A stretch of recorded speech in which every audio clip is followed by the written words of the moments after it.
আজকালকার যুগে বেশিরভাগ মেয়েদের প্রোফাইল পিকচার তার নিজের ছবি দেওয়া। টিকটকে যাবেন তার নিজের ছবি, হোয়াটসঅ্যাপে যাবেন তার নিজের ছবি, ফেসবুকে যাবেন তার নিজের ছবি, ইনস্টাগ্রামে যাবেন তার নিজের ছবি, তার মেইল চেক করবেন মেইলের প্রোফাইল পিকচার তার নিজের ছবি। তার মানে আজকালকার মেয়েরা নিজেকে পরিচিত করতে খুব বেশি প্রাউড ফিল করে। আচ্ছা ভাবেন তো, আজকে যদি ফাতেমা রাদিয়াল্লাহু তাআলা আনহার একটা আইডি থাকতো তার নামে, তার নাম হচ্ছে Fatema, the daughter of last Messenger Muhammad সাল্লাল্লাহু আলাইহি ওয়াসাল্লাম, ফাতেমার আইডিতে তার কোন ছবি থাকতো?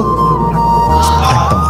আরেকটা প্রশ্ন, আয়েশা রাদিয়াল্লাহু তাআলা আনহার একটা আইডি থাকতো, যদি আজকের যুগে হতো, জাস্ট সাপোজ ইমাজিন করেন, বলেন তো আয়েশার প্রোফাইল পিকচারে তার ছবি থাকতো?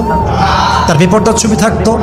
আচ্ছা, আয়েশার প্রোফাইল পিকচারের নিচে এসে যখন স্ক্রল করবেন, কোনো হিন্দি গান থাকতো, কোনো মুভি ক্লিপ থাকতো, কোনো বাজে দৃশ্য থাকতো, কোনো বাজে ভিডিও থাকতো?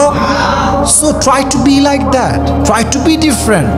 প্রত্যেকটা মেয়ে তার প্রোফাইল পিকচার তার ছবি দিচ্ছে, আমি দিব না। আমি কোনো গান বাজনা শেয়ার করব না, সবাই করছে আমি করব না। That's called different and that is called exceptional, that is called uniqueness. সবাই করে, I am not going to do this because I am unique. সবাই করছে মানে আমি করব, ইটস নট লাইক দ্যাট।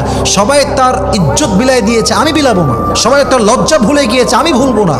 সবাই তার ফেসবুকে নিজের ছবি আপলোড দিয়েছে, আমি দিব না।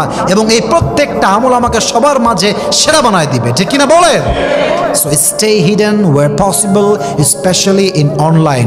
অনলাইনে আপনার ছবি দিবেন না, প্রাইভেট রাখবেন অ্যাকাউন্ট, লক থাকবে অ্যাকাউন্ট। নিজেকে যত আড়াল রাখবেন, যত কম পরিচয় দিবেন, আপনার জীবনটা তত বেশি বরকতপূর্ণ করবে একজন। বলেন সবাই, তিনি কে?